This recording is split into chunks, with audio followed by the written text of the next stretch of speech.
Shalom, family. I just wanted to come through with a quick, inspirational message, a word of encouragement. A lot of people are first starting out on their spiritual journey. They're first starting out on their narrow path walk. They're first coming into the truth of the Most High. And you could be going through trying times, testing your faith, your patience. And I just want to come through and just give a word of encouragement to keep going, persevere. God's grace is sufficient for any situation that may come up in our lives. His grace is sufficient. 2 Corinthians chapter 12, verse 9 says, "And he said unto me, My grace is sufficient for thee, for my strength is made perfect in weakness. Most gladly, therefore, will I rather glory in my infirmities, that the power of Christ may rest upon me." Yah's strength is made perfect in our weakness, because that's when we're in our most vulnerable state. That's when we become stripped of our ego and our pride, and we surrender to the Most High. We cry out to the Most High. More than likely, we wasn't crying out to the Most High when things was going right. We wasn't in our prayer closet, more than likely, when things was going right. But when things start to fall apart, that's when most of us seek out the Most High. When we become weak, He becomes our strength. He brings us to that low state to tear us down, to chastise us. Not out of hate, but out of love. Just as a parent to their child, you don't let them continue to walk in danger. You chasten them because you love them. That's the same way the Most High treats us. We're His children. So He has to bring us down to that low state. Destroy the pride, destroy the ego, destroy the self-glorifying.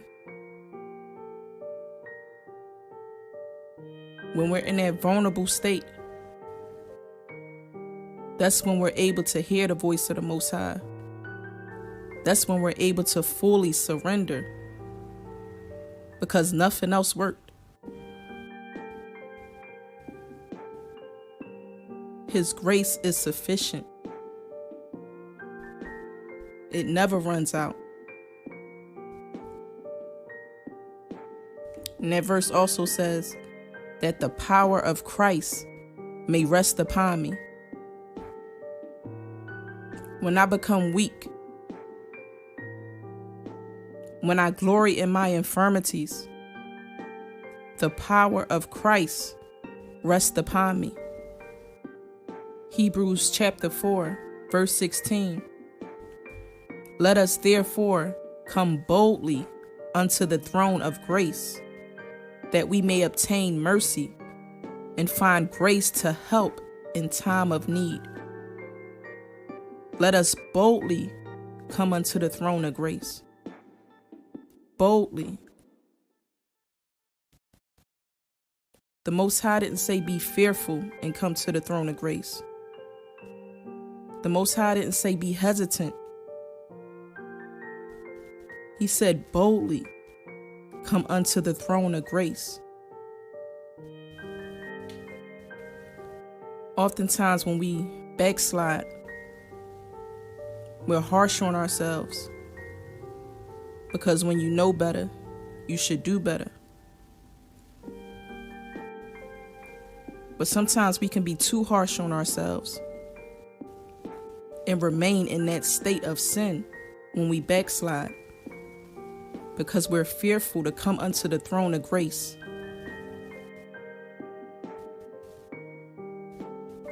We have a shame upon us because we know we've done wrong. But the word says, come boldly, boldly. No matter how many times you backslid.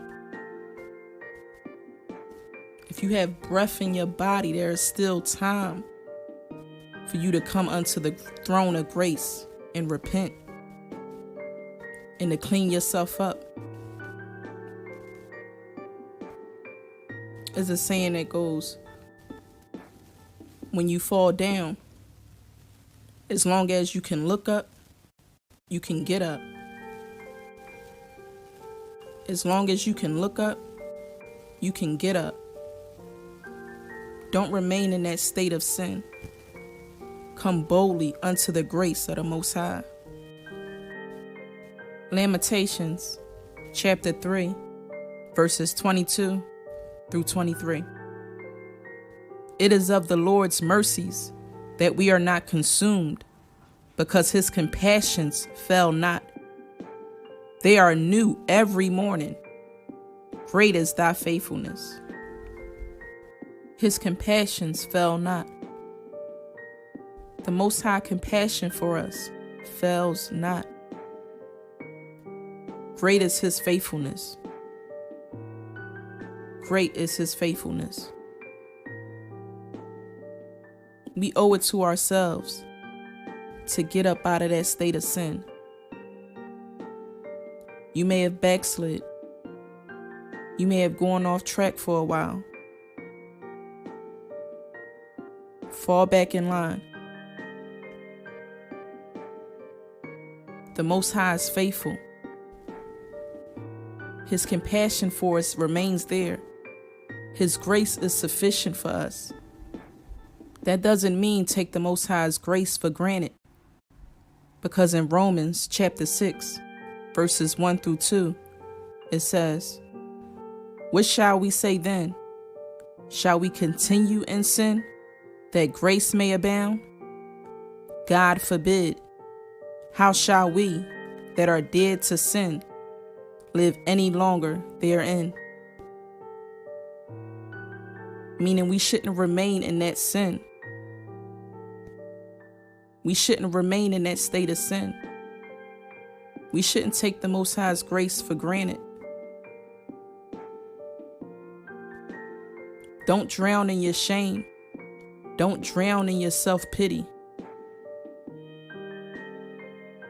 Don't drown in your, oh, why me? Why me?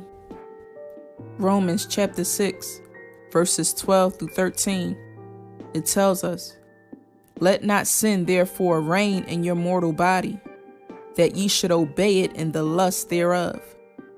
Neither yield ye your members as instruments of unrighteousness unto sin, but yield yourselves unto God as those that are alive from the dead, and your members as instruments of righteousness unto God. How do you come up from that sin? You yield yourself unto God. You yield yourself unto the Most High. If you can look up, you can get up. If you can look up, you can get up.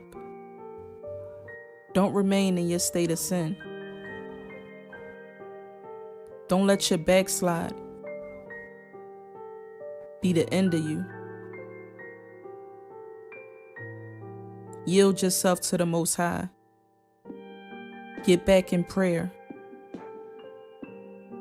Get back in the scriptures. Yield yourself to the Most High. Don't let that shame and self-guilt get the best of you.